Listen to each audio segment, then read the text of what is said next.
Alright, let me see. I should also probably send a link to the Twitch on this server. We should be live, by the way. Oh, We should be live, by the way. Great job, Harry. Hello and good evening, everyone. Happy 30th birthday to the Cartoon Network. This is Scrappy Fan 92 of Storytime with Scrappy and Friends here with an anniversary episode, I guess. of some kind. We should also probably explain what happened to episode 74, because it doesn't actually exist anymore because I'm an idiot. Yeah.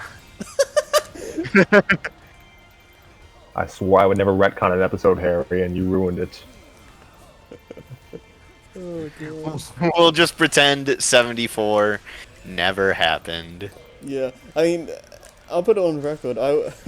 I did ask if we should just make this episode 74 and just pretend the other thing didn't exist, but Scrappy wants me to name this 75, so...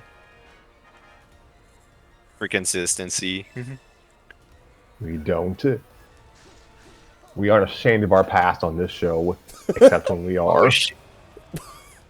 God. Unlike some franchises, we don't retcon the stuff we don't like. Are you So yes, this projecting there? Projecting? I don't know what you're talking about. Projecting what exactly? You don't even know what I'm talking about. Yeah, that's what I be, mean, yeah. I could be making any. I could be alluding to anything. Literally anything is Yeah. the thing. Yeah. Yeah, that's. I guess that's the good. I guess that's a good thing. I don't know. So yeah, this is episode 75. 74 doesn't exist. I guess fortunately, maybe for the rest of you, that was a workshop episode. We didn't actually read any stories. Yeah. So yeah, if you're going through like a playlist or something, like down, Don't be. way down Be the, not afraid. yeah, way down the line, and you like see an episode is missing, yeah, this is why. Yeah, we'll just explain the situation in the video description. Mm-hmm.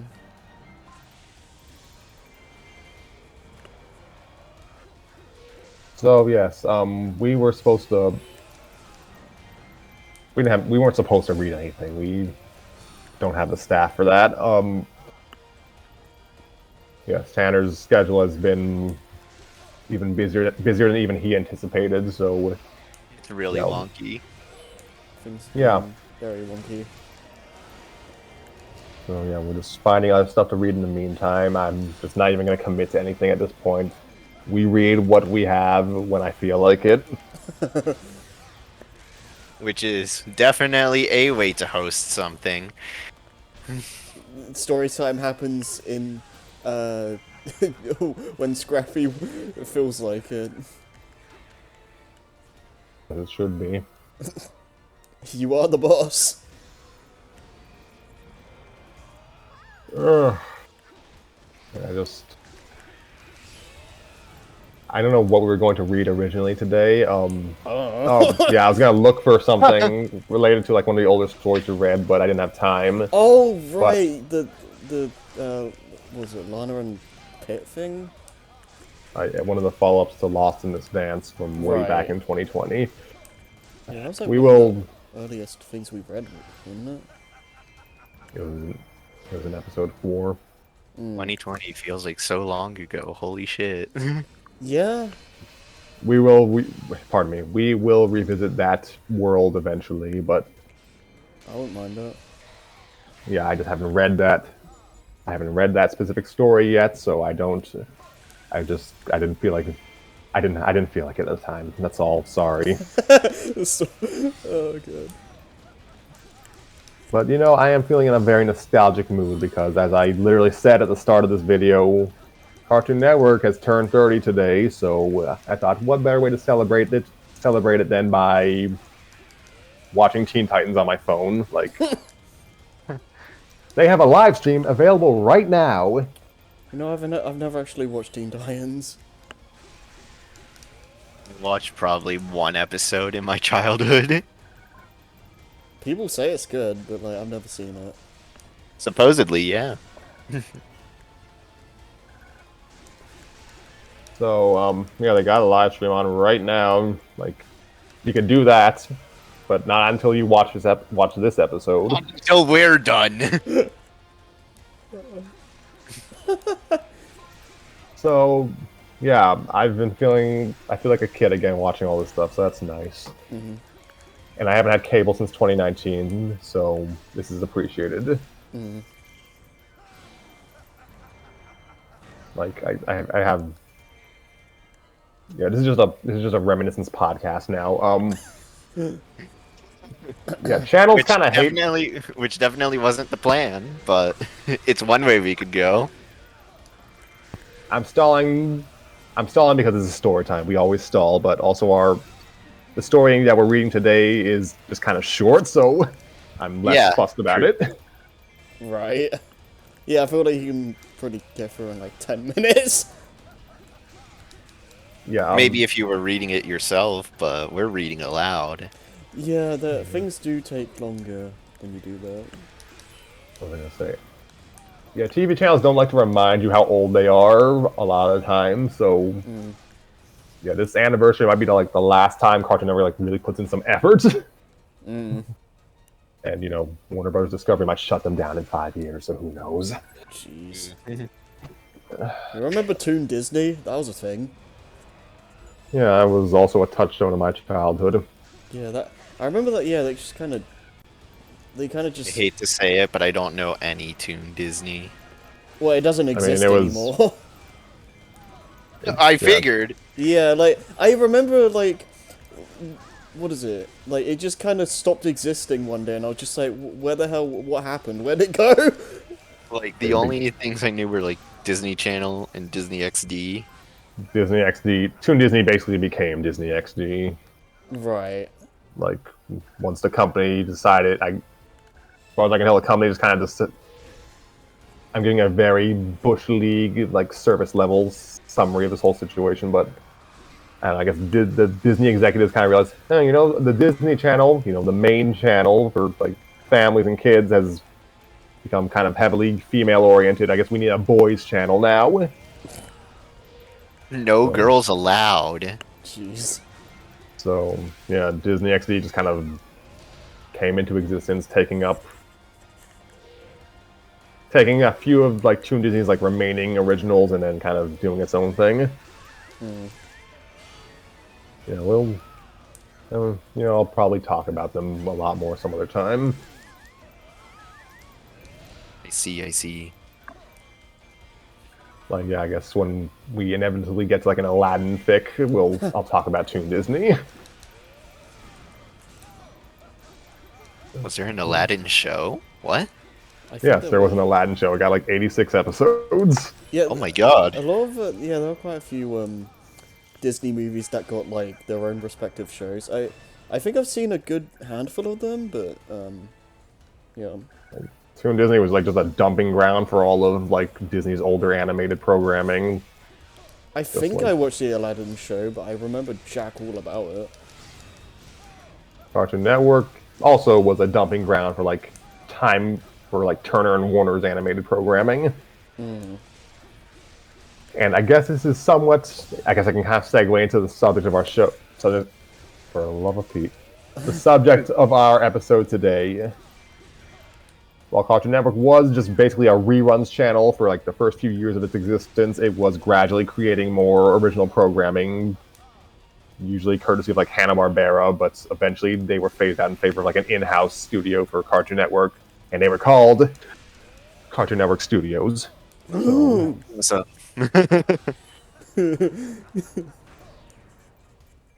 yes, Cartoon Network's initial lineup of originals were just kind of collectively known as the Cartoons.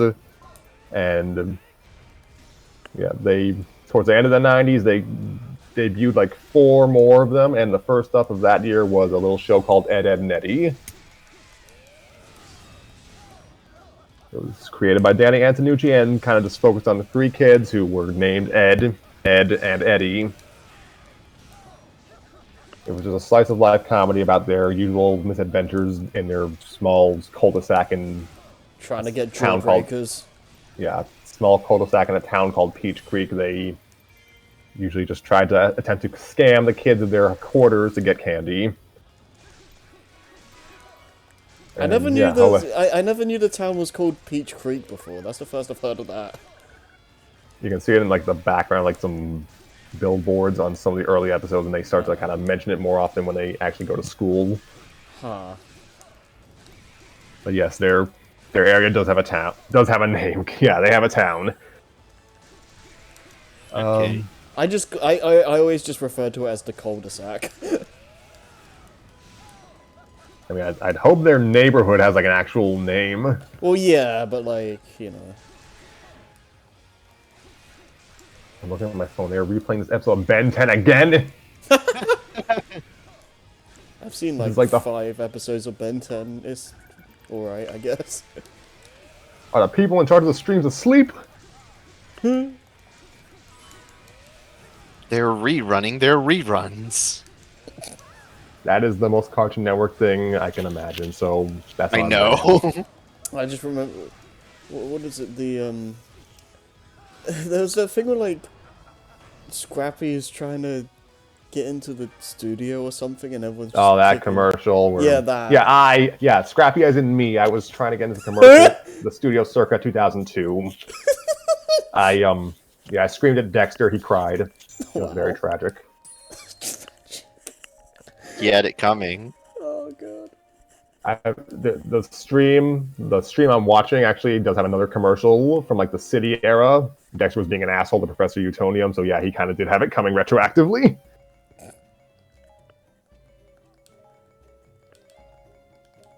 And also, why don't we just not read the story and just like watch Cartoon Network commercials for like 2 hours? We'd probably get copyrighted. Yeah, I don't think that's TOS. We'd just get shut I mean, if it's down. a compilation of I can't speak. If it's a YouTube video that's been like left untouched by like Time Warner, then I think we'll be fine. Maybe. I don't want to take that chance. Well, that's a risk I'm willing to take because it's not I'm my not. channel. Some of you may get demonetized, but that is a risk I'm willing to take. Easy for you to say when it's not your channel. Wait, Exactly. is it? It's like... I am the Lord Farquaad of I don't know, YouTubers.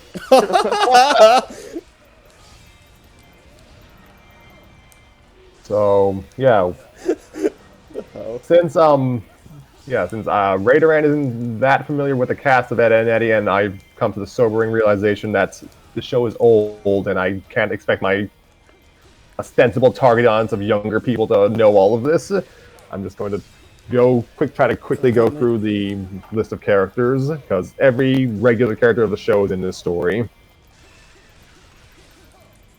Oh gosh. I get 2 minutes for this at most. Someone keep track of time, please. Okay.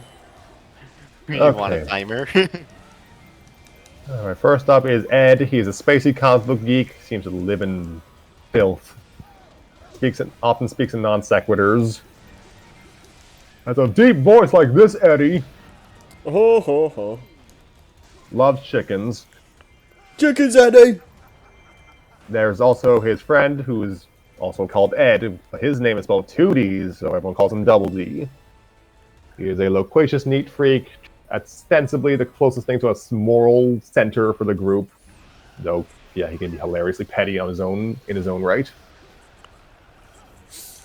Then there's Eddy, the huckster with no indoor voice, the self-proclaimed leader of the Ed Boys, and yeah, that's kind of it. He likes money, usually gets beat up. He's just the Wario of cartoon characters. That's what you need to know about him. Yeah. That is a good way to put it. Alright, and then that's the main trio. Then there's just the kind of supporting cast.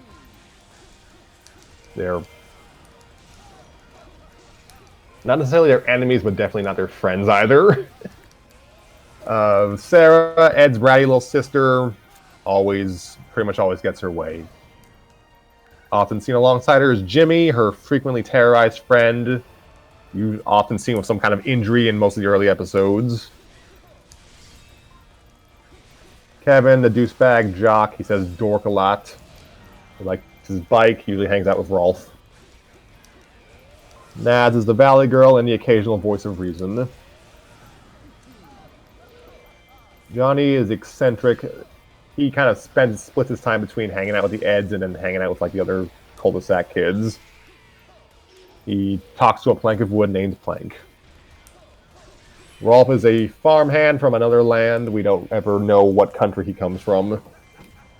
He takes care of his farm animals, usually hangs out with Kevin, speaks in folksy references. And voiced by the third Canadian Goku for Dragon Ball Z, so that's neat. And then there are the real enemies of the show, the Canker Sisters. You could consider them like the evil counterparts of the Eds. Their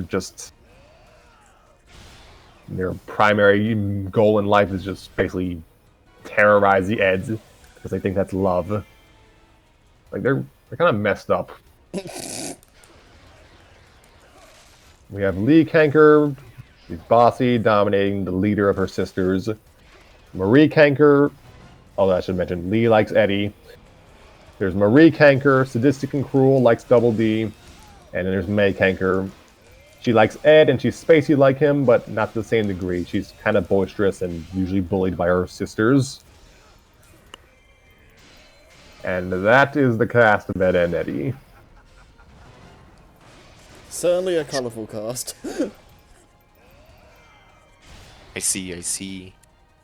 So, let me find a tab. This story is a, pardon me, the story is a fic called Me, Myself, and Ed by Zephyr Samba. That definitely sounds like a episode title that the show itself actually would have. So, props for that immediately. Yes, what did I say? I pulled this story up from TV Tropes', yeah. The fanfic recommendation page of TV Tropes because I needed to find something quickly for the anniversary. Did you just find a story like today? Yes.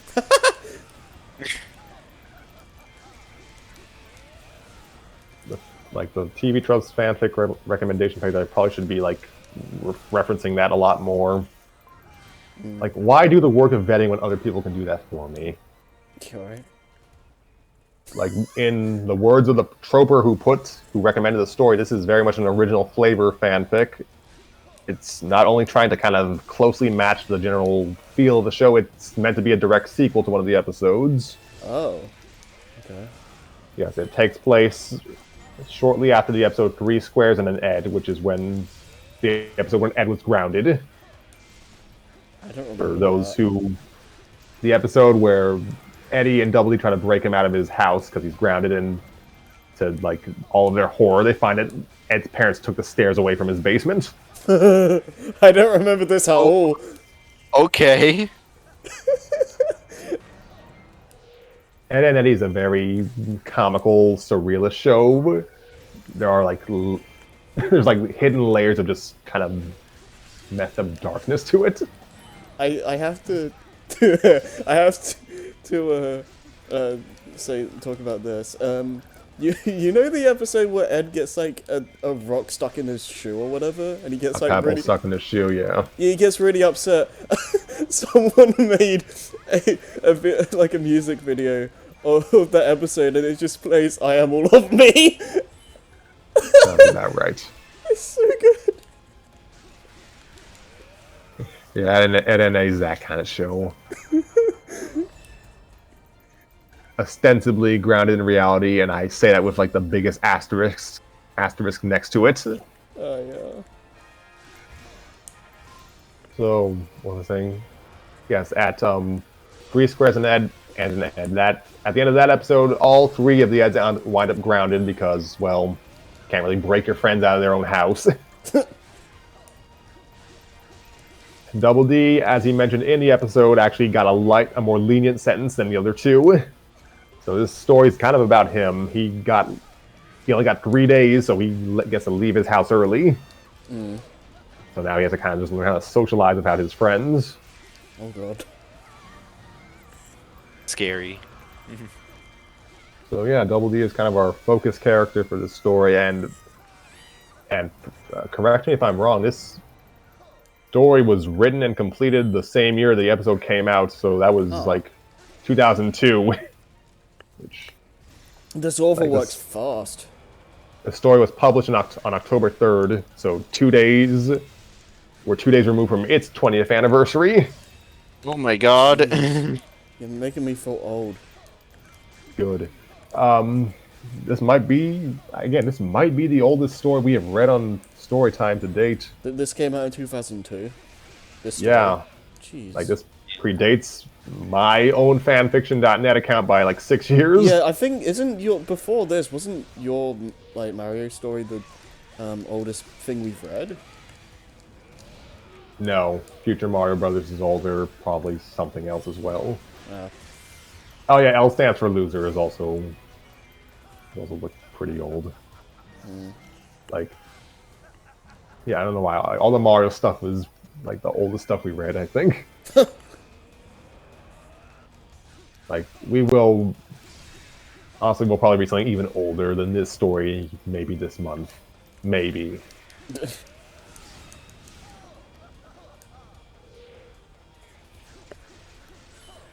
So yeah, that is Me, Myself, and Ed by Zephyr Samba. I guess we've already spent like 15 or so minutes talking about everything else, so Yeah. about 22 minutes. Okay, that's good. That's great. And Filling out honestly, the runtime. first chapter will probably be done shorter than the intro portion we've just done, so yeah. We're allowed to waste time because these chapters are short. Yeah, they're shortest ones I've seen so far. Okay, I will be handling the roles of Ed, Jimmy, and Rolf, so I guess that leaves good old Raideran to handle the rest. For now.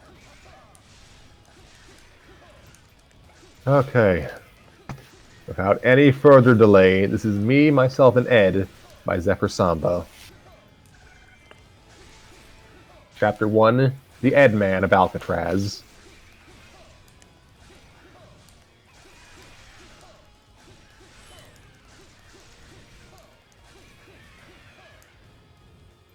Just a reminder, you're doing Ed single D, right?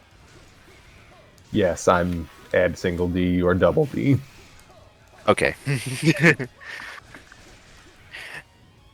And for those formal affairs, a full-length toga is a fashionable yet sensible choice. Remember to bring an appropriate host gift. An amphora of fine Delian wine would certainly be... Double D closed the book with a sigh. By the third read-through in as many days, Etiquette Protocols for the Athenian Aristocrat seemed less an influential masterpiece of a manners guide and more a sterile, outdated text that failed to breathe the same degree of life and excitement into the subject that more modern publications did. He skimmed over bookshelves that had been reordered 6 times in the past 3 days, but saw nothing new since the last time he'd looked. Carefully reshelving protocols in the Societal Customs, Manners, Classics section, he sat down on his bed and looked around. No doubt about it, his room was immaculate, even by his standards. Every single mote of dust had been eliminated with the help of very fine tweezers and a magnifying glass. His shirts were so thoroughly ironed that they were now wrinkle-free even at a molecular level, as he'd confirmed with a quick look through his microscope. Jim's needles were all arranged on a north-south axis, and each and every one of his ants had been given a careful bath in a disinfecting insect spray he had formulated. It was marvelously comforting to be at the epicenter of such hygienic order, but it left him with little else to do. Double D leaned back against the headboard and considered his options. His eyes fell on his label maker, and he brightened momentarily before remembering he had run out of things to label late yesterday afternoon. Even his labels had labels now. Perhaps a little experimentation is what I need. He considered his chemistry set, but quickly changed his mind. Earlier that morning, he'd achieved a working invisibility potion, but when the heady rush of success had worn off, he'd started imagining all the things Eddy would want to do with it. Badly shaken, he'd immediately poured it down the now invisible drain and destroyed all evidence of its existence. No sense risking another perilous success like that one again so soon. He sighed once more. Curse consequential punishment. If only he hadn't given in so easily to Eddy's ludicrously doomed plan to free Ed. 3 days of grounding hadn't seemed like much at first, but now, after 72 hours of leaving his room only to carry out the chores his parents still left sticky noted all around the house, he blinked. Had it really been 72 hours? Pulling a calendar out of a nearby drawer, labeled Calendar Containment Receptacle, with a second label attached to the first that read, Calendar Containment Receptacle Identifying Tag, he checked the date and gave a little yip of joy. His 3 days were up. He was free to enter the world of the living once more. He jumped off his bed and ran for the door. It would be wonderful to see his friends again. No doubt Eddy had some delightfully preposterous new scam he'd be dying to pull, and Ed would be full of wild tales of whatever little fantasy world his mind was currently inhabiting, and... Slowing to a stop, he slumped forward slightly. Neither Ed nor Eddy had received as light a sentence as he had. They both had several more days to go before being allowed back outside. Very well then. Very well then. He'd just have to come up with something to do on his own. At least he had the whole wide neighborhood to explore now. And who knew? Perhaps he could even take advantage of his time away from his, well, irrepressibly mischievous comrades to strengthen his acquaintance with some of the other cul-de-sac inhabitants. He resumed running. A few days of independence almost sounded like fun, actually.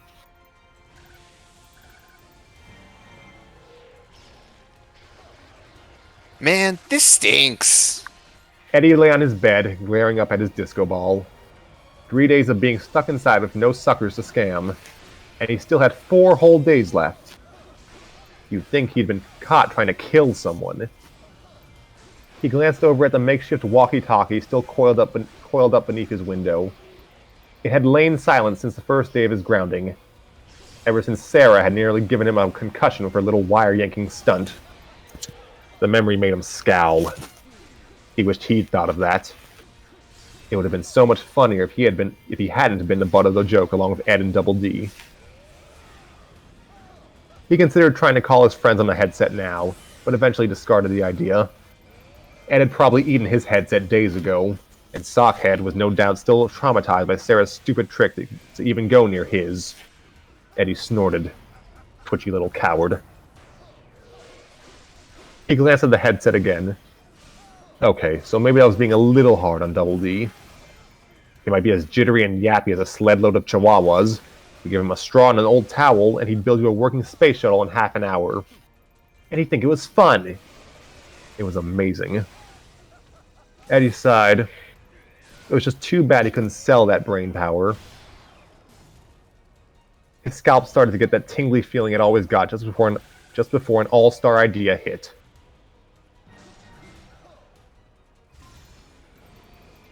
That's it! Eddy leapt to his feet. Ed's House of Answers!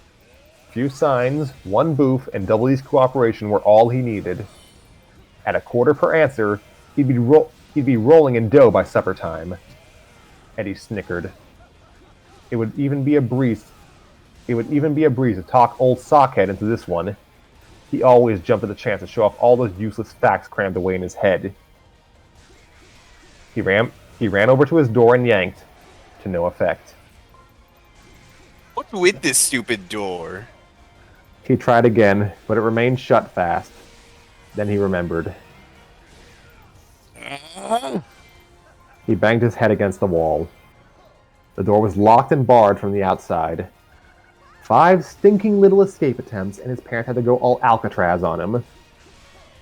He could have happily killed someone. He could happily have killed someone at that moment. And that is the end of chapter 1. That was like not even like. That was Yeah. like not even like 5 minutes.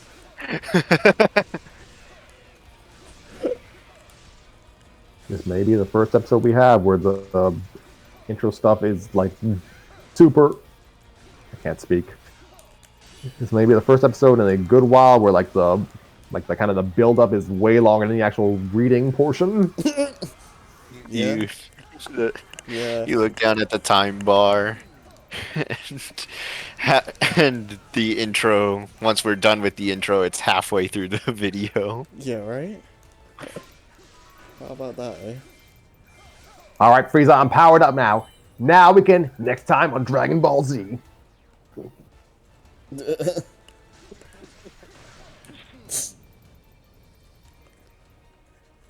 was a worse impersonation of the narrator than usual. So are you just gonna move right into the next chapter? Because that's kind of not enough to really say. Do you anything. want a half-hour episode or not? I mean, that wasn't. You can't really. It's kind of hard to make much out of that because like it kind of just went really fast. It was kind of just establishing stuff. If we stopped now, not only would we have a really short episode, there'd be no substance to anything that happened. Exactly. Yeah. So I have I'm a nothing- little tired. I think we gotta call it a day. Jeez. So yeah, this has been Storytime with Scrappy and Friends. I wish you all a good night. Goodbye. Are we actually so- stopping? No, Are we Scrappy? No. Because I was running with him. Yeah, I don't know. Okay, so. Oh, here. Pardon me. Alright, we can start chapter 2 now. This is Okay. Close Encounters of the Porcine Kind.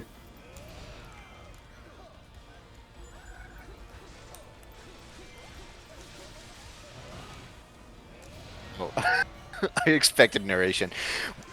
What a beautiful day! Double D breathed deeply of the fresh summer air on his stroll through the cul-de-sac. It was so invigorating after all that time cooped up in the house. As he passed by Rolf's yard, he leaned on the fence and watched Rolf tie something to a chicken's head. Okay, give me a moment.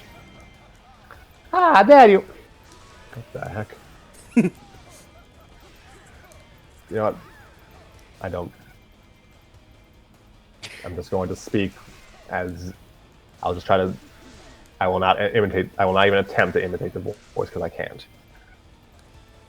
There you are, Gertrude. Rolf made a final adjustment to the little wig, and then set his chicken down. The fancy girl hairdo looks good, yes? You shall be queen of the barnyard, and Rolf will have fine new hens by the time of the squid harvest. He glanced up to find Double D looking on in bemusement. Hello, head and sock, Ed boy. You wish to see the annual courtship of the poultry, yes? Well, actually, Rolf, I was just... Just one moment. Ralph growled, suddenly suspicious. Rolf does not see your partners in crime, squirrelish Ed boy. He peered around through narrowed eyes. You do not fool Rolf with your painfully polite ways. He knows of the envy with which your brain of yams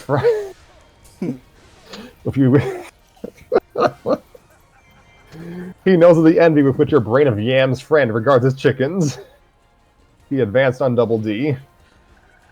If Gertrude is disrupted in her dance of 1,000 waddles, you will suffer the shame of the vengeful turnip for 100 days. Double D glanced involuntarily towards Rolf's vegetable patch as he backed away from the fence.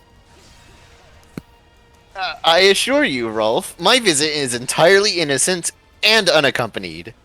Both Ed and Eddy continue to serve the sentences meted.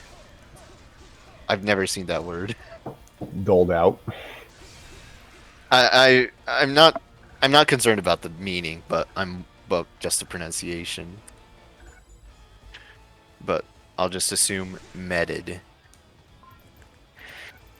Ed and Eddy continue to serve the sentences meted out by their parents as the result of our previous ill-advised attempts to secure Ed's freedom from confinement. You shared in these shenanigans as well? Rolf still looked distrustful. Then tell Rolf why you do not share in their fate. Double D shrugged. The sticky note on the subject had only documented the duration of his punishment, not the reasoning behind it. I suppose mother and father don't believe in unduly long sentences, Rolf. 3 days was more than enough time for me to reflect on my misdeeds. You commit the same wrongdoing, yet you do not receive the same punishment? Rolf shook his head. The ways of this land are still strange to Rolf. How I long for my homeland, where he who pokes a carbuncle shall suffer the same retribution as he who prods the boil.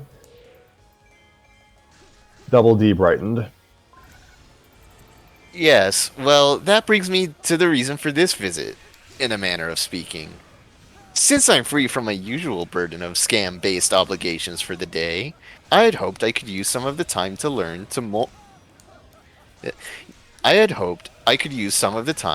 more about the customs of your native homeland. In return, I'd be more than happy to offer what insight I may on the social norms upheld here in the cul-de-sac. It could be a multinational meeting of the minds, if you will, a cultural exchange. He smiled hopefully at Rolf. Rolf pondered over Double D's words. Oh! You wish to become a Rolf boy for the day, yes? Before Double D could correct him, he announced his decision. Okie dokie. Come along, Double D Rolf boy. The day is young, and there's much livestock to trim. He lifted Double D over the fence and hauled him off towards his shed. No, wait, Rolf, I only wanted to discuss... But realizing that his protests were falling on deaf ears, Double D sighed and let himself be toted along. Well, this should prove to be educational at the very least. He only hoped there wouldn't be too much messiness involved. Messy, messy, messy! Ed did his best Double D voice as he made the sock on his hand talk to him. Ed, your room is a mess. Shut up! Oh my. Shut up, Sockard! He bounced his toy monster up to confront the sock puppet. This room is gonna make us rich. Kids will pay big money to come to Ed's house of mutant slime. He turned the monster to face him. You're a genius, Lumpy. Ed beamed. Eddy was being so nice to him today. But Eddy, I am the genius. The sock moved around to stand in front of the monster again. I can count to 100 zillion, and I know words like Sasquatchicious, and I've got labels on all my stuff, so I never forget what anything is. Poor Double D. He seemed so worried. There, Double D. You are smarty Marty. Ed patted the sock reassuringly. You two keep working while I get us snacks. Ed is a good host. He dropped the sock and the toy and trotted over to his bathroom. He checked the medicine cabinet, but it was empty except for his used dental floss collection. It was so nice of Sarah to save that for him every morning. Looking behind the toilet seat, he found a dead bug as big as his hand and a fuzzy pile of Franks and beans. He shook his head. He was saving those for a special occasion.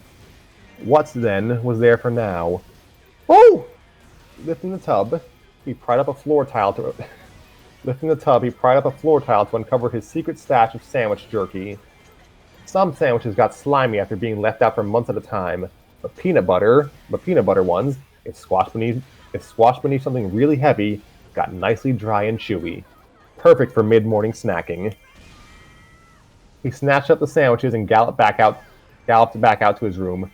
Who's here, guys? How is Slime World come? He stopped and looked around. Not a single thing had been done since he'd left. Eddy and Double D lay just where he left them. Guys? Oh, agony! He put the sock back on his hand and made it talk. We did not know what to do without you to help us, Ed. Ed laughed. No problem, guys. It's easier than falling down the stairs. Just take the stuff over here. He lifted his chair cushion and scooped out a chalky blue substance. And some of this stuff here. He stuck a finger in his ear and pulled out a sizable chunk of something gooey. And mushed them together, like so. Combining the two products caused them to fizz and bubble and expand. Within seconds, his entire floor was covered in a thickly oozing green matter. Cool, huh, guys? He looked around, but his friends were nowhere to be found. Oops. He stuck a hand down into the slime and pulled out the sock and a toy monster. The toy monster looked around. Good work, Burrhead. The kids will be lining up around the block. The sock and toy both turned toward him. Thank you, Ed. You're a genius. Ed smiled happily. Where would his friends be without him? Egg. Double D flailed wildly as he crashed through the side of Rolf's shed and flew through the air. His progress was halted by an unfortunately placed tree. And do not return! Rolf stomped out of the shed and shook his fist. Are your pockets filled with the cheese rinds of foulness? Never has Rolf seen such disrespect for his livestock. Double D slid down a tree to the ground. He shook his head to clear it. Rolf, please, I assure you, Wilfred would not have come to any harm whatsoever. He'd only wanted to investigate the inner workings of the porcine digestive system. How could he pass up such a golden opportunity? Why, did you know that the anatomy of the humble pig more closely resembles that of human beings than that of any other... He flinched as a long tube with a minuscule camera attached to one end came flying at him. Take your infernal contraptions and remove your foul carcass from the farm of Rolf. Do not let him behold you again without your fellow Ed boys present to restrain your unbearable nosiness. Behind him, Wilfred could be heard squealing plaintively. Do not fear, Wilfred. The Brenny Weasel has been cast forth like lice from Papa's beard combings. Come, be soothed with a bowl of Nana's warmed cabbage custard. With a final threatening glare in Ed's direction, Rolf re-entered the shed to attend to his pig. Double D picked himself up and sighed. It had started out so well. Okay, well, it had started out so tolerably. He had worried that Rolf was getting irritated when he'd hooked up some copper wire between Victor's horns to create the first ever goat-powered electricity generator, and he suspected a limit was being reached when he conducted that brief behavioral study on the chickens. But what a breakthrough he'd made, discovering that hens could be taught sign language. But who knew Rolf would be so adverse to a little on-the-fly physiology investigation? Perhaps such matters were considered taboo in his native culture. Regardless, Double D felt a twinge of guilt as he listened to Wilfred's ceaseless squeals. He had certainly never meant to offend Rolf or upset any of his animals. For a brief moment, he considered going back in to apologize, but then his eyes fell on a large, crusty pile heaped just outside the shed. Rolf had mentioned something about needing help sorting his father's dried cow cud collection. With a barely suppressed shudder, Double D backed quickly away from Rolf's farm and headed towards the street. After all, it surely wouldn't do to spend all his time with Rolf when there were so many other children in the cul-de-sac that he should get to know better. And that is the end of Chapter 2. Give me a moment. Yeah. Okay. Whoa there.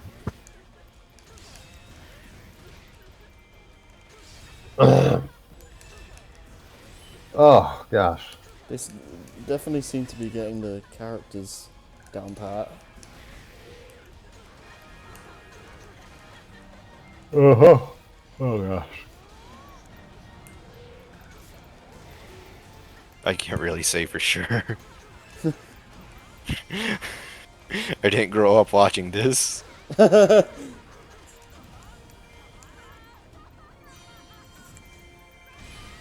Okay. Chapter 3. Tea with Miss Mussolini.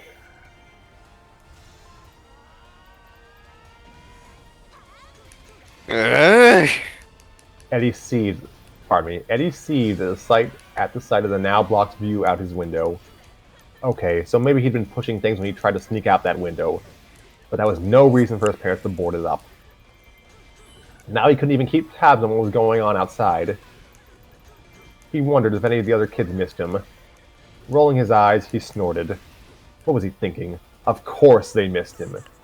Without him, who was there to add spice and excitement to their useless lives? Even now, they were probably all sitting around just scratching and drooling, wishing he were back. Hey, maybe they'd come bust him out. He could see it now. Naz would take the lead since she'd want him back the most. She hit it well, but Eddy knew she had a little thing for him. Didn't she giggle girlishly every time he walked by? And with her influence, even Kevin would be roped in. Eddy snickered at the idea of that jealous jerk having to help rescue him. Eddy'd be sure to rub it in his face once they finally freed him from this room-turned-prison. Let's see. Naz, Kevin, who else? Rolf would probably lend a hand, although you could never be sure about him. Eddy made a face. What can you say about someone whose idea of a wild evening was a rousing family game of how many eggs can I fit in my mouth? No doubt about it, the guy was weird. Either way, everyone else was sure to be in on a jailbreak. Well, almost everyone. Sarah was probably glad he was gone, but that spoiled brat just couldn't deal with anyone who actually had the guts to stand up to her. Eddy smirked. Just look at her choices for playmate and her not-so-secret crush. Come to think of it, Jimmy probably wouldn't be helping either. The little twerp never did anything without Sarah's say-so. Eddy'd even tried to help him get a life once. That time he'd begged so pathetically to be just like his Uncle Eddy, but Jimmy let him down almost right away. Well, let down, double-crossed, same difference. The little creep never really had the right stuff to be The little creep never really had the right stuff to be a con artist anyway. Besides, he'd probably just get in the way of the escape efforts. And speaking of getting in the way, Eddy hopes Johnny kept out of the whole thing. Every time Johnny was around, disaster for Eddy seemed to follow. The kid was trouble. Or actually, Plank was trouble. Sometimes, Eddy almost, got the feeling that Plank, not that he was real of course, didn't like him. Always staring with those blank eyes. Smiling, but somehow still so disapproving. As if he saw things he didn't like. Eddy shuddered, and shook his head dismissively. Forget Johnny and his stupid board. Who needed them? Some people just couldn't handle reality. It was pathetic, really. No matter, Eddy had more important things to think about. The kids would be here any minute now. He needed to be ready. Leaning back in his chair, he propped his feet up against his dresser and practiced smuggest, "What took you so long?" look.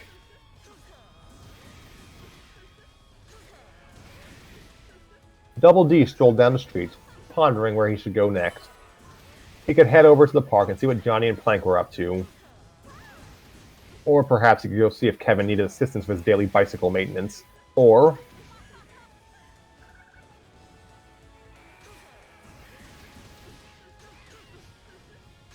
Hey, Double D, come here! Or he could go find out what Sarah wanted. He sighed inwardly. Yes, Sarah? He took his time in walking over to her yard. Sarah was sitting at a folding card table, decked out in a yellow sundress and a floppy pink hat. Spread out on a table before her were plates of cookies, delicate cups and saucers from her mother's good china collection, and a flowery teapot. She beamed at him and shoved the doll off the chair next to hers. Come join our tea party, Double D. Double D edged back towards the street. Why, thank you for the invitation, Sarah. But I was just on my way to go meet Eddy. No, you weren't, you big liar. Eddy's still grounded, just like my stupid brother. Come on, you don't have anything else to do. Double D had never seen anyone actually flutter her eyelashes before. He'd always thought that was just a cartoonish cliche. I'm sorry, Sarah. I can't really join you, right? Oh, phooey. I don't think Double D wants... I think that's Jimmy. Oh my god. I'm getting ahead of myself. Oh, phooey. Oh gosh. I don't think Double D wants to play with us, Sarah. Double D initially hadn't even seen Jimmy, surrounded as he was by a host of similarly dressed teddy bears nearly as large as himself. Now he noted that Jimmy did indeed stand out, if only because he was the only one not smiling. Sarah's own coquettish smile quickly disappeared. Yes, he does! Her own chair was knocked backwards as she half stood and stabbed a finger toward the proffered seat. Sit down, Double D. Double D gulped and sat down. Sarah's ire vanished as she poured him a cup of imaginary tea. Thank you, Sarah. That's very kind of you. He sipped his tea, wondering yet again how he always seemed to get into these situations. Gee, Sarah, Double D isn't dressed for a tea party. Jimmy nudged a teddy next to him. Even Mr. Cuddles has nicer clothes. Was it Double D's imagination, or was there a hint of enmity in Jimmy's voice? I know. Let's give him a makeover. Pretty wardrobes are my specialty. Sarah clapped her hands. Good idea, Jimmy. She grabbed Double D's hand and yanked him towards her house. Come on, Double D. This'll be fun. No doubt about it, Jimmy was definitely smirking. Ever since Eddy's doomed attempt to transform him into his protege, Jimmy had had a certain sneakiness, lurking just beneath the surface. Double D sighed. Eddy seemed to have that effect on people. He eventually abandoned his futile attempts at freeing his hand from Sarah's carelessly crushing grip and let himself be dragged along. As he passed Ed's basement window, he casted a longing glance. True, Ed's room was a roiling petri farm for every single-celled organism known to man. But at least there he was never subjected to frightening tea parties and unwanted makeover ordeals. He hoped Ed was having a better day than he was.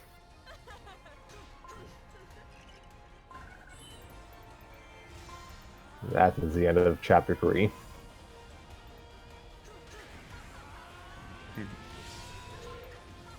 I'm hearing an echo for myself. Are you? Yeah. I don't hear an echo. Well, the audience doesn't. It's coming from... Well, I mean, they hear my side, so they shouldn't. Yeah, as long as Harry doesn't hear it, we should be fine. Oh, gosh. I'm gonna... breezing through these chapters. Oh, my tongue was dry. Yeah. Are we doing any more? What's happening? Give me a moment. 'Cause I don't know when you plan on stopping, so... Never.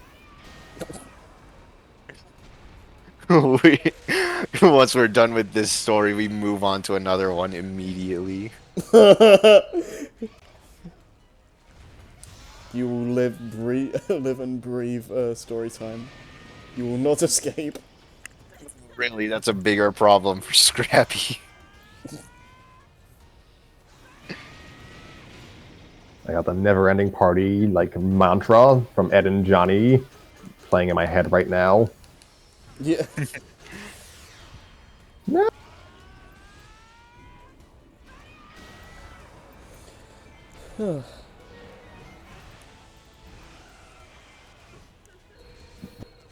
Ugh, my tongue.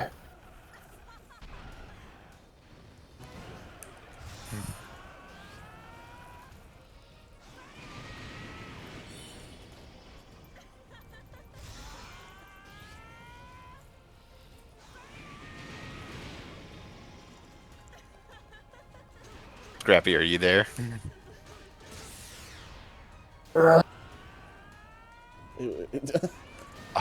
Okay. He was there for half a second. I agree. I What is agree, that? Scrappy. What did you say, Harry? No, I said he was there for half a second because I just heard, Yeah, That was just a like you were grunt. stretching. yeah. No, not a stretch, just a groan. Oh. I wish I had water. That's why Okay. I brought my own. Yeah. Okay. Let's go through this. At this rate, I guess we may as well just do chapter 4 and 5 and call it a day. Alright. Okay. Fair enough. This is chapter 4, Revenge of the Pink Bunny. Why can't... Hold on. Hello, I am Ed. Hello, my name is Ed. Why can't I have my friends over? Ed lay on the floor and sobbed. It is not fair. Out his window, he could hear Sarah yelling about something. Jimmy must be over. So why did Sarah have to ruin Ed's fun by getting their mom to take away his sock puppet and toy monster? He sniffled. He'd even had to clean up all the wonderful slime on his floor because of her. Eddy would be so disappointed. Oh well, they could try Ed's House of Mutant Slime again some other time. Wiping his eyes, he looked around his room, wondering what to do now. Maybe he could work on his NC Series C1701 model spacecraft. It only needed another coat or two of paint before it'd be ready to... No, he couldn't work on his model. He remembered now. Sarah had smashed it to bits after he tried to rescue it from becoming a car for her teddy bears.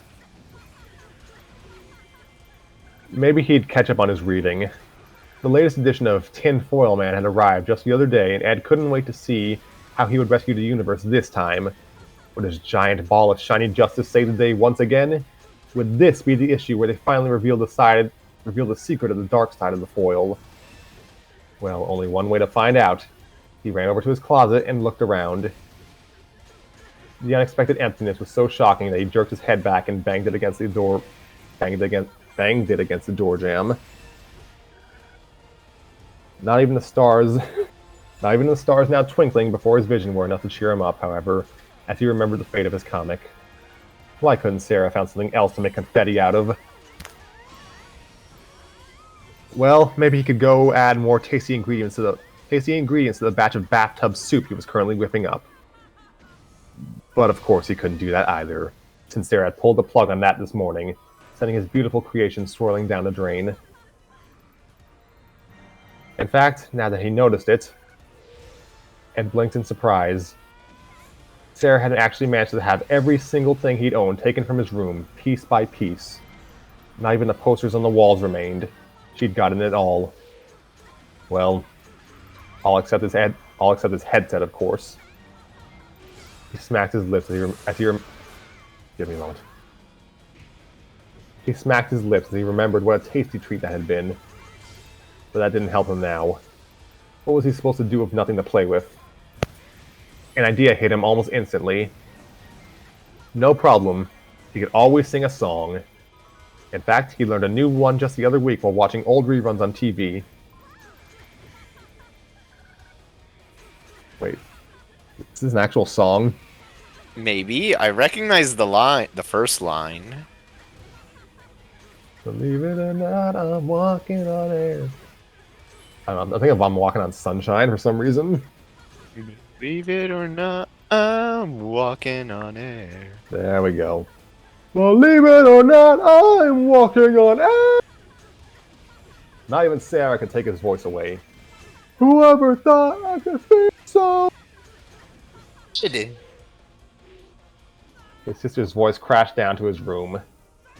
Knock off that stupid racket or I'm telling Mom! After spending a few moments hiding under the spot where his bed usually was. They took his bed? I guess they took his bed. Taking the stairs not bad enough. Ed climbed cautiously back to his feet. He hazarded a single quiet scrap of song. Ed. Sniffling, Ed flopped down onto the ground. Sarah was his sister and all, so he had to love her. And he did, of course. He was a good big brother. It was just that sometimes he almost sort of wished he was an only child like Double D. Then he'd never have to worry about Sarah. Sarah critically studied their handiwork. Do you think he needs more eyeshadow, Jimmy? Jimmy looked up from where he was applying a final coat of nail polish. Why, that would be a splendid idea, Sarah. I think... He squinted in concentration, then nodded professionally and turned to pluck a small container from the open chest behind him. Yes, he's definitely a spring. Try this one, it's got more violet tones. Good choice, Jimmy. Close your eyes, Double D. You don't want to get this stuff in them. She gleefully flourished the makeup brush.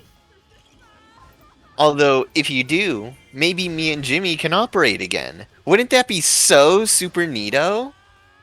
Double E shivered and shut his eyes tightly, but said nothing. His initial struggles had succeeded only in getting him bound hand and foot to the chair he was in, and he certainly knew better than risk upsetting Sarah when he couldn't even try to make a break for it. Moments later, Sarah and Jimmy stepped back to examine their handiwork. Sarah was delighted. This is our best job ever! Jimmy clapped his hands together. Doesn't that mascara I picked out make his eyes pop? Why don't you get a mirror so he can see for himself? Hey, yeah! Stay right there, Double D! Giggling, Sarah ran out of the room. Double D sighed. It had been a long morning. On the bright side, however, Sarah and Jimmy seemed to be finished with their makeover efforts. Perhaps his ordeal was nearly at an end. Having fun, Double D? Jimmy's high-pitched voice reminded Double D of an upset bunny. A pink upset bunny at that, for some reason. Nonetheless, the resentment was definitely there. What was that about reaching an end to this ordeal? Well, actually, Jimmy, I must admit this isn't exactly my cup of tea, so to speak. If you'd be so kind as to release me, perhaps I could... What? Perhaps you could steal my Sarah from me again? Jimmy flapped his hands and gave an indignant little humph. I don't think so, mister. Of course that's what this was all about. Double D supposed he'd known all along, but the thought was so unsettling that he hadn't allowed himself to consider it. He tried for an appeasing smile. Jimmy, I wouldn't dream of doing anything to harm the special bond you share with Sarah. Quite frankly, I couldn't be less drawn to... that is to say, I don't feel I'm even ready for a relationship of a romantic nature quite yet. Oh, yeah? Jimmy's eyes narrowed. Then why did you butt in on our tea party, huh? That wasn't by choice, Jimmy. Surely you must realize that. I mean, haven't you ever noticed that Sarah can be a bit... well... He trailed off, hoping Jimmy would get the idea. Jimmy looked at him suspiciously. A bit what? Well... Double D hesitated, choosing his words carefully. Surely you're aware that Sarah has a rather, domineering personality? Jimmy furrowed his brow in confusion. Double D sighed. So much for tact. Sarah's a bit of a bully, Jimmy, wouldn't you agree? I never intended to join your party, but the consequences of declining her invitation were too dire to consider.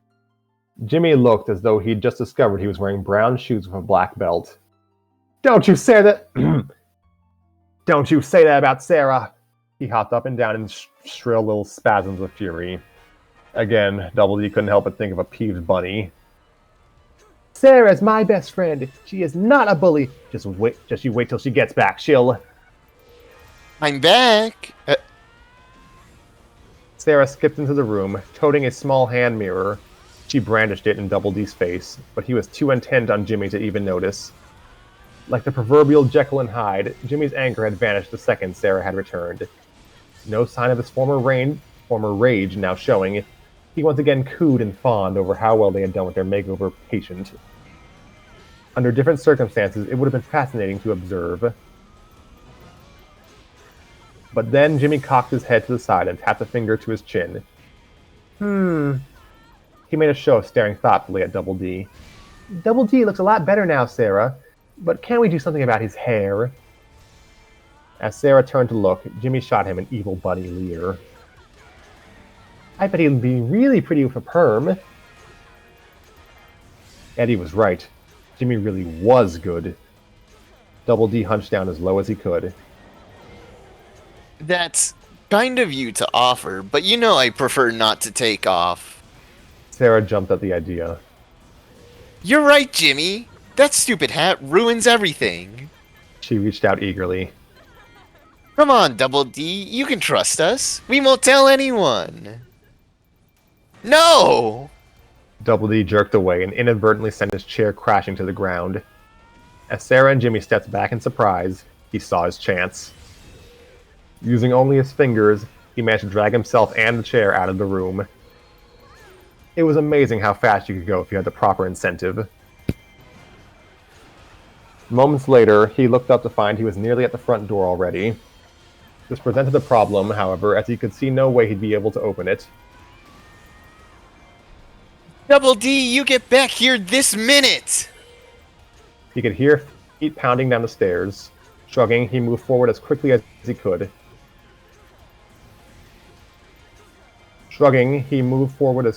could. Okay, I just read that. After all those screen doors of his that Ed had broken over the years, surely he could be forgiven this one front door in an emergency. He crashed through, but heard Sarah close behind. Just as he was sure his escape efforts were about to be cut abruptly short, however, Sarah's giggling stopped. He heard another voice, a very disapproving voice, coming from the kitchen. But Mom! Now Sarah's voice had a distinctly wheedling quality to it. No, it wasn't me. I don't know how your good dishes got outside. No, it must have been Ed. I swear, it wasn't even... She gasped. Grounded? But Mom! Saved by parental intervention, Double D sighed gratefully. For a moment, he considered going back to apologize to Sarah and Ed's mother for damaging their front door. She always went out of her way to be so nice to him when she was around, asking him how his day was, or sneaking him the occasional tin of fresh-baked cookies to take home. And he hated to be repaying her kindness with inadvertent vandalism. He remembered what he looked like. He remembered what he looked like at the moment, however, and decided that perhaps his first priority should be a long shower and a change of clothes. Trying to ignore the cramps forming in his hands, he dragged himself off towards his house. That was the end of chapter 4. And literally dragging himself by his hands. That's like I got more the impression that he was walking on his fingers. Probably, like I'm visualizing him like just kind of like skittering with his hands, basically. Yeah, and it's playing like little some kooky sound effect, and they always had like some great sound design. Okay, that was sad, but then it turned satisfying. So,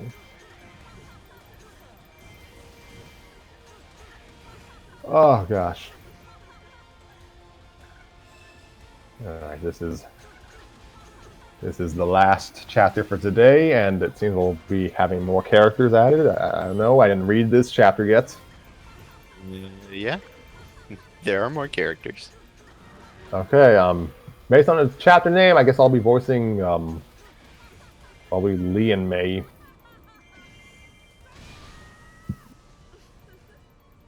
If they show up. Okay.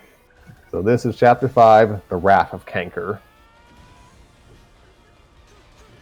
Eddy, you dog! Eddy winked at his reflection as he adjusted the lapples on his leisure suit. You got the looks, you got the charm. Is there anything else? Is there anything you haven't got? Well, he didn't have an escape route, that was for sure. He'd long since given up on the cul-de-sac idiots getting him out. Without him to run the show, they obviously couldn't even handle something that... That went by too quickly, give me a moment. He'd long since given up on the cul-de-sac idiots getting him out. Without him to run the show, they obviously couldn't even handle something that simple. And from the inside, escape was getting tougher by the minute. He grumbled at the steel plate now bolted over the air vent on his ceiling. Sneaking through the ductwork had worked so well that time at Rolf's, but then Rolf didn't know him as well as his parents did. Oh well, his parents could never stop him. They could only slow him down. He could wait if he had to. And in the meantime, he had all the cool junk in his closet to root through for entertainment. Still wearing the leisure suit, he pushed past the balled-up pile of vintage clothing he'd already tried on, and made his way back to the box that housed some of the really good stuff. He blew the dust off the lid and opened it, his very favorite items right on top. Come to Papa! Eddy reverently took out the quarter and breathed in the aroma of cold, hard cash, but quickly pulled away. All these years later, his first scanned loot still smelled like Ed's pockets. Ed, of course, had been his first scam victim. It was Kismet? That is... Don't know. Destiny. There we go. I was just looking it up as well. Thank you, Google! Yeah, it was Destiny. While his new friend was showing him around his basement room for the first time, Eddy had snuck deep into the closet and dragged out an old green jacket packed away in mothballs for the summer. The sci-fi posters on Ed's walls inspired him to shake it off and present it to the big lug, claiming he'd found it at a UFO crash site and that it was made of laser-proof space lizard hide. Ed begged to buy it from him, and Eddy gleefully accepted. Selling someone their own clothes wasn't a bad way to start a friendship. Of course, Ed's parents had stopped giving him allowance shortly after that. Eddy snorted. Like old Burrhead had gotten a bad deal. Wasn't he still wearing that jacket to this day? Well, money or no, Eddy had recognized the usefulness of having a big gullible oaf on his side, and had let Ed hang out with him ever since. It wasn't a bad setup.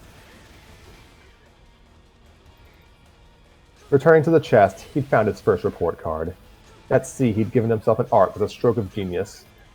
His parents didn't care about such sissy junk, and yet it had given him something to point to when they questioned the cards. And yet it had given him something to point to when they'd questioned the card's authenticity.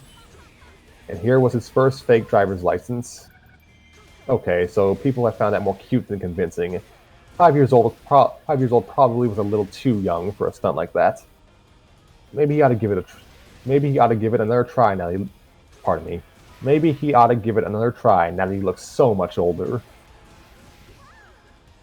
He briefly wondered where he'd put his folks' old camera, but the thought evaporated as he pulled the next item out of the chest. He grinned. WD's first invention for one of his scams. It looked pretty simple compared to some of the stuff he did these days, but it was unmistakably his work. Spinning the pinwheel safety indicator fixed the top of the device. Goodness. Eddy thought back to the day he discovered it. He'd seen Edward around before, always alone, usually taking notes and muttering to himself about whatever lame experiment he was doing at the time, but had never had much use for him, since the only time he tried to scam him, he'd been presented with an itemized list of He'd been presented with an itemized list of grammatical and logical errors he'd made in his spiel, along with a recommendation of books to help him overcome these problems. This day was different, however. Eddy remembered watching as a quiet bot. Oh dear. Okay, sorry, just give me a moment.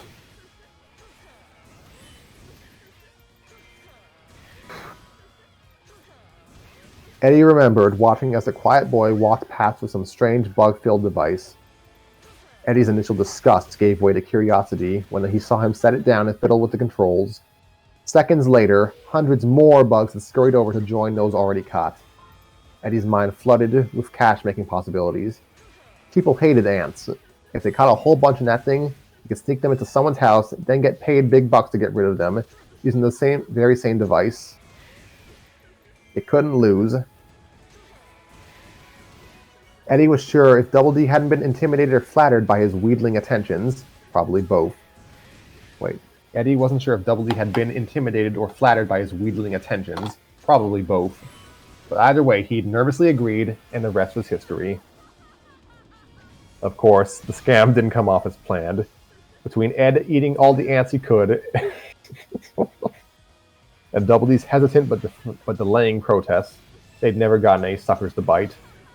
Still, Double D had gotten the foundling population for that ant farm of his, and Eddy had gotten a much-needed egghead, and even Ed had gotten a full belly. So all in all, things had worked out pretty good. Eddy carefully returned the bug trap to the chest, wondering as he did so why he bothered keeping the thing at all. Not for sappy, sentimental reasons, of course. Nothing frilly like that. But it was probably good to have in case he ever needed to remind Double D just who'd saved his bookie butt by letting him join the coolest group in the cul-de-sac. Those egghead types were useful, but they could get pushy if you didn't have a thing or two to keep them in line. Yeah, that had to be it. Good thing Eddy was such a natural leader. Eddy, my man, you got the looks, you got the charm, and you got the leadership. Is there anything you haven't got? The answer, obviously, was no.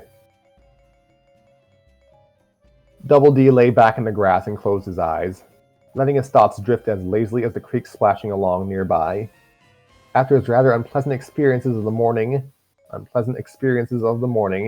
he thought it was time to indulge in a little well-deserved solitude. The sound of approaching footsteps suggested that somebody disagreed with those sentiments.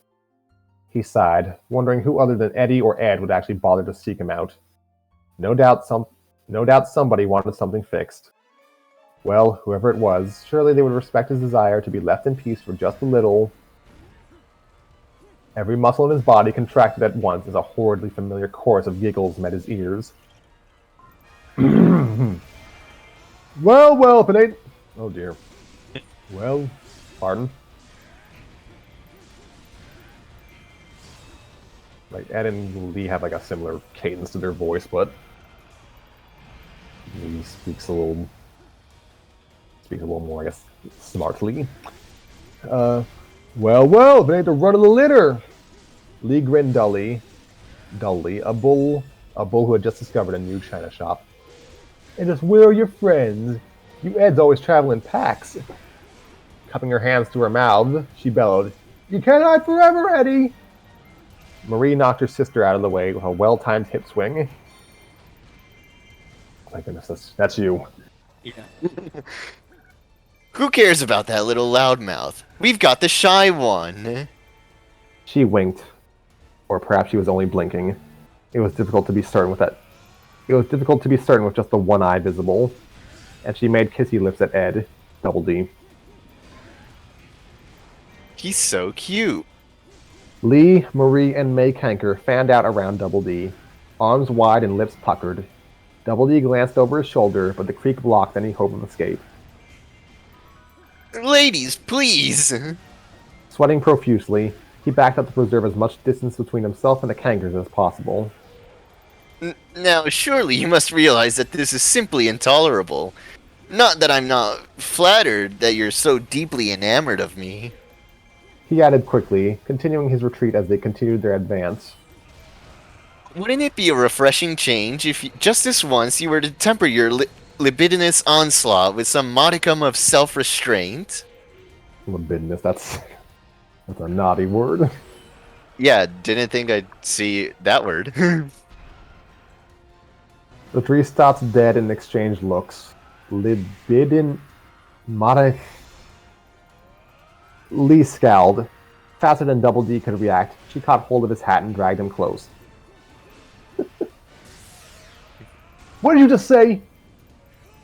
If bears could talk, if really angry bears could talk, it'd sound just like that. You're making fun of us. Her breath reminded him of a fuzzy pile of franks and beans he'd recently discovered at Ed's house. Double D struggled as she raised her other hand in the fist. But at that moment, May pulled him away. I think oh, gosh. I think he's talking French, Lee. Spun around with him. That's the language of love. Oh, jeez. Marie dealt May a punishing uppercut. Hands off! This one's mine! May drops Double D to the ground and leapt headfirst at her sister. May! Marie!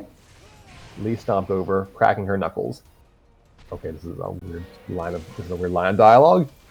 You two fight like girls. Dated. Do I need to teach you how to throw a real punch? Like, okay. She jumped into the fray with a grunt. Too shaky to stand, Double D crawled along the ground, hoping to make good on his escape before the combatants noticed. No such luck. Hey! May stopped in mid-swing and pointed. Marie! Can't keep your husband in line! He's getting away! This sucks. He's getting away. Not for long! Marie landed on his back with enough force. Jeez, my goodness. Landed on his back with enough force to knock all the air out of him. As he gasped for breath, she leaned her head against his. Hi, sweet stuff. Did you miss me? Double D scrambled at the ground, desperately trying to claw his way to freedom, but he was going nowhere. If only he were as strong as Ed, he could get away. Wait a minute. Why in heaven's name was he trying to escape through physical means? He was supposed to be the smart one, wasn't he? Different talents called for different tactics. He forced himself to be still. Why, how could I fail to miss you, Marie? And naturally, Ed and Eddy have both missed your sisters. May knocked Marie off his back and hoisted Double D to his feet. Where is he, Double D? Yeah! Where's my little...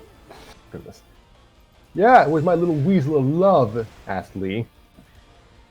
Well, they're both in the creek. They're, going for a swim? Nobody questioned this, so he went on.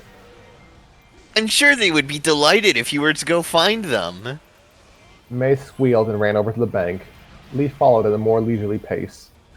I don't see nothing. She turned back around, fists clenched. You wouldn't lie to us, would you? Me? Why, I never lie. Sometimes unbroken bones are more important than a perfectly clear conscience. Even Double D had to admit. They must be underwater. Look closely now. He ducked as Marie made a grab for him. Excuse me, Marie, but why don't you go aid your sisters? I'm sure they'd appreciate your assistance. I'm presuming this is Lee. Yeah, Marie, get your can over here. Who says you get all the fun? Oh yeah, Marie grumblingly obeyed Lee's command. Soon all three were lined up along the bank, peering into the water. Double D considered pushing them in, but dismissed the thought immediately. He certainly wasn't suicidal. Besides, he had a better idea. He ransacked his pockets for potential building materials, then snatched up as much grass as he could and began weaving it together as quickly as possible. Give it up, girls. They're not there. Marie rolled her eye and turned back towards Ed. Double D. Quit stalling, cutie. Hey, what's that? She eyed the small, box-shaped bundle now lying on the ground before Double D. Oh, this? Double D clapped his hands and gave a nervous smile. It's a present from my friends and me to the three of you. With our regards. A present? May pulled her head out of the water and ran over, shaking off like a dog. Lee and Marie joined her. What is it, Double D? Why, open it and find out. Double D hoped the Cankers didn't notice that he was backing farther and farther away. Whether this worked or not, he'd need a good head start. Lee shoved her sister's back with one hand and reached for the box with the other. Double D couldn't bear to watch. Success! Lee's touch instantly triggered the spring-loaded mechanism he'd concealed within, and all three girls shouted as the innocuous-looking box expanded to engulf them. In milliseconds, they were trapped in a thick grass net, reinforced with some copper wire he'd still had in his pocket from his experiment with Ralph's goat. The Cankers roared and tore at the traitorous grass. Double D allowed himself a brief flush of pride, but there was no time to truly savor the victory. Reinforced or not, the net couldn't possibly last long, and he knew he'd last an even shorter time once they escaped. After a quick mental pat on the back, Double D turned and ran for his life. He might pay for that little trick eventually, but for now he was free. He planned to enjoy that freedom as far from the Canker Sisters as possible. And that is the end of Chapter 5. Well, that was fun. Okay, that's the halfway point. Yeah, that was really fast. Feels weird having really short chapters. But yeah, I enjoyed that. That was fun. They seem to have the characters like pretty much one-to-one from what they should be. So Yeah, they're in Yeah, character. Even the narration like fits the character's mindset. it does kind of feel like a lost episode in a way, a little bit. I was gonna say. Yeah, I was gonna say something, but I lost my train of thought. You can tell this story was written in. Oh god, I can't speak. You can tell the story was written in 2002 because the show finally did kind of give like a pseudo origin for how the Eds met each other, and it was much earlier in their lives. Mm. Like they apparently met as like toddlers. Yeah. Oh yeah, yeah. This feels like an episode of the show. Like I do like the brief flashes of I guess fleshing out the universe, so to speak. Mm-hmm. Like we don't know much about Ed's mom. But I should want to say we don't know much about her, so the idea that Double D kind of has at least a mostly friendly relationship with her is interesting. I mean, you never actually see the parents, so... No, but Ed's mom is probably like the one who gets name dropped the most. Mm.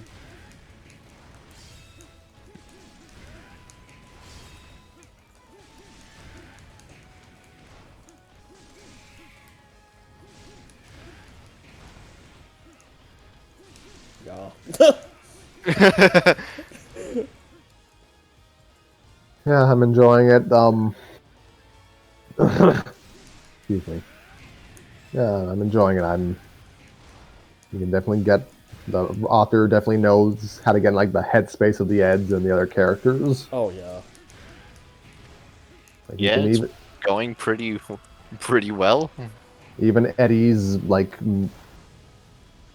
even Eddy's arrogance has still got that twinge of like self-loathing under the surface that pretty much came to define his character down the line.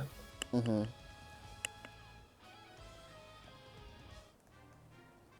So yeah, I don't have much to say. So it seems well written so far, and it has the characters down to a T. Yeah. Yeah, I don't really have much to add either. It's just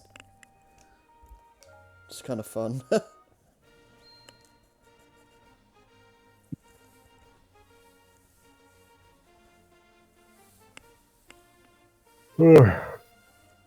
Do we have anything else to say? I mean, I'm kind of curious about Raider, since you aren't super familiar with the show.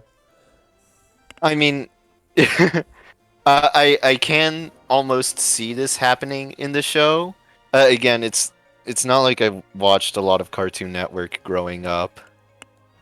Uh, I of course I was more Nickelodeon uh back then. Right. But I do think this is really good. Okay, well, thank you. Thank you. Like I wrote this. Well, it's good to hear. Thank you for showing up and providing the voice work. Oh yeah, I'm done. I almost forgot, but and I had to work through exhaustion. But we made it. So yeah, I don't know what we'll be doing next episode. Maybe we'll just resume this. Maybe we'll find something else. Like Tanner's schedule is just very much up in the air. Like I guess he mentioned this in Discord. I think I don't think he might have even mentioned it. Like he just wanted to take a hiatus, another one from story time, and I kind of just sent a message asking if he could just hold off on that for a few more episodes before that happened proper. So we'll see. Like maybe he'll pop in sporadically, but I guess don't expect to see him for a while. Right. Life gets you, and it seems Tanner's getting getting got good. Yeah. Yeah. Right, well, I've got nothing else to really add to any of that, so Yeah. I guess I, we I just don't really have anything else either. yeah, so I guess we just end it there. Like, what are we doing? Like, we read something, some eventually. I don't know. So yeah, I've enjoyed. I'm enjoying this trip down memory lane. Yeah. This cast of characters, and I can't think of a more perfect day to do so.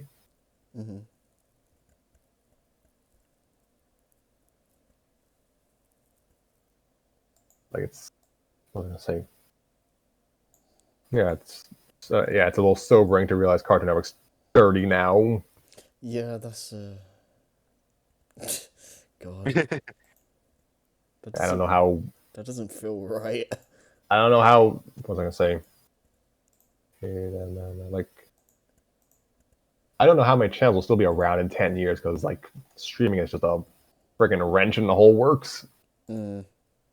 Who knows what the landscape will look. Especially Cartoon Network. Oh my god. Yeah. Like, It's so much Teen Titans Go. There's no way.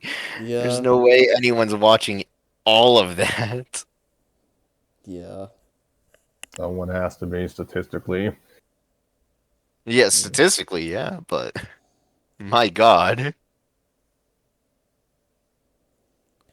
How does one get in charge of scheduling a channel? That's a good question. Like Cartoon Network is like this is so off base, but like Cartoon Network has never really been great with variety. They've always overplayed shows, sometimes multiple times a day. Yeah. They were the Scooby Doo channel 20 years ago. It's like more exacerbated because they just don't have as many hours in the day anymore because Adult Swim takes up like half the time now. Oh my gosh. Well, not half. Okay, not half, but like 8 a.m. to like 8 p.m. to 6 a.m. Like Adult Swim used to start like at 11 p.m. Yeah, I would never see it.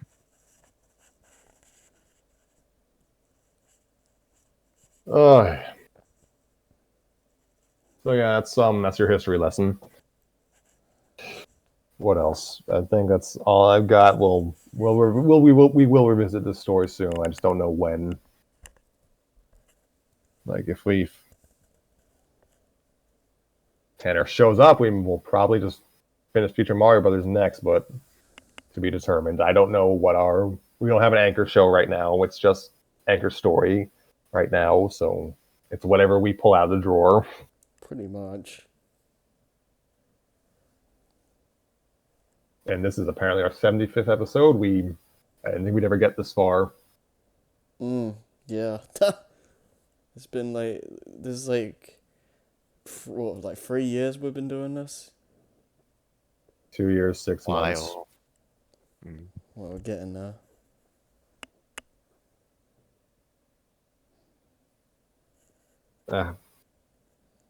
So, yeah,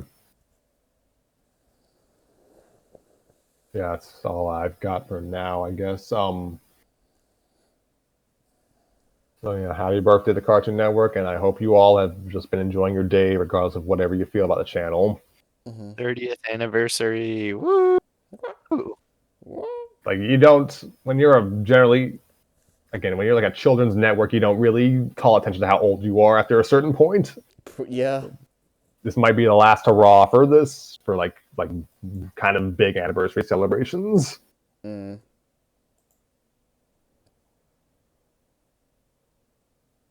yeah, I guess watch the stream if you haven't watched the stream they're doing right now. If you're watching us right now.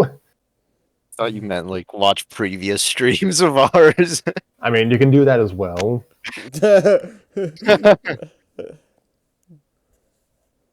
Forever story time. Only story time. Nothing else matters. If you run out of story time to watch it again. God. We made it to 75 episodes. I didn't think we'd get this far. We gotta think of something special for 100. If we ever Or we could just get that far. Numbers are arbitrary. 100's gonna come up sooner than you think. Not unless we delete the episode from existence.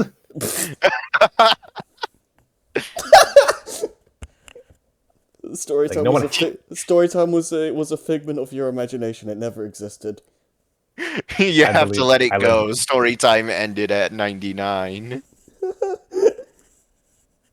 Oh gosh. 100. I don't know what 100 will be. Maybe by that point, Tanner will be back. 101, we will read something from 101 Dalmatians just for thematic consistency. The funny. Oh, God.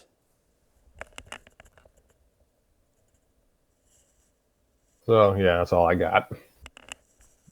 Alright, so I guess we sign out now. You don't have anything else. Yeah. Alright. Alright. Goodbye, everyone, I guess.